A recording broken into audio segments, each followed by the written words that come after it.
ഇപ്പോൾ മലയാള cinema world സിനിമയിൽ തന്നെ അംഗീകരിക്കപ്പെട്ട് നിൽക്കുന്ന ഒരു സാഹചര്യമാണ്. അതുപോലെ തന്നെ മലയാളി പ്രേക്ഷകർ ഭയങ്കരമായിട്ട് മാറിയിട്ടുണ്ട്. ദേ ബിക്കം സോ ഓപ്പൺ, ദേ ബിക്കം വെരി ബോൾഡ്. അപ്പോൾ ഇങ്ങനെയുള്ള ആൾക്കാരാണ് നമ്മളെ ഒബ്സർവ് ചെയ്യുന്നത് അല്ലെങ്കിൽ കാണുന്നതെന്ന് തോന്നുമ്പോൾ as A film maker how do you feel? Scared.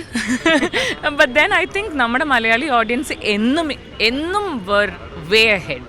I think we are so well read, we are so well traveled. നമുക്ക് ഈ ലോകത്തെക്കുറിച്ചും ലോക സിനിമയെക്കുറിച്ചും വായിക്കുന്നവരും നമ്മൾ അങ്ങനത്തെ മനുഷ്യരാണ്. I think we are very multicultural like that, we are very cosmopolitan like that. അതുകൊണ്ട് തന്നെ എന്നും നമ്മളെ എപ്പോഴും ചെക്കിൽ നിർത്തിയിട്ടുള്ള നമ്മുടെ ഓഡിയൻസാണ്. അത് അവർ വളരെ കൃത്യമായി ഭംഗിയായി ഇന്നും തുടരുന്നുണ്ട്. അത് സിനിമയിൽ എന്നുള്ള രീതിയിൽ മാത്രമല്ല, ആസ് പബ്ലിക് പേഴ്സണാലിറ്റീസ് നമ്മൾ പുറത്ത് നമ്മുടെ ലൈഫിൽ സിനിമാക്കാർ അതിൻ്റെ പുറത്ത് എന്ത് ചെയ്യുന്നു, നമ്മുടെ റെസ്പോൺസിബിലിറ്റീസ് എന്താണ്, നമ്മൾ എവിടെ നിൽക്കണം, എങ്ങനെ നിൽക്കണം, എന്ത് സംസാരിക്കണം, സംസാരിക്കുന്നതിൽ തെറ്റുണ്ടെങ്കിൽ നമ്മുടെ പബ്ലിസിറ്റി നമ്മുടെ ഒരു പ്ലാറ്റ്ഫോം വെച്ച് നമ്മൾ എങ്ങനെയൊക്കെ റെസ്പോൺസിബിൾ ആവണം എന്നുള്ളത് എല്ലാ രീതിയിലും മലയാളികൾ എന്നും നമ്മൾ ഓർമ്മിപ്പിച്ചുകൊണ്ടേയിരിക്കുന്നുണ്ട്. അതുകൊണ്ടാണ് കേരളത്തിൽ ഒരു ആർട്ടിസ്റ്റ് ആവാന്ന് പറയുന്നത് ഇത്രയും വലിയ കാര്യമാവുന്നത്. Okay, thank you so much.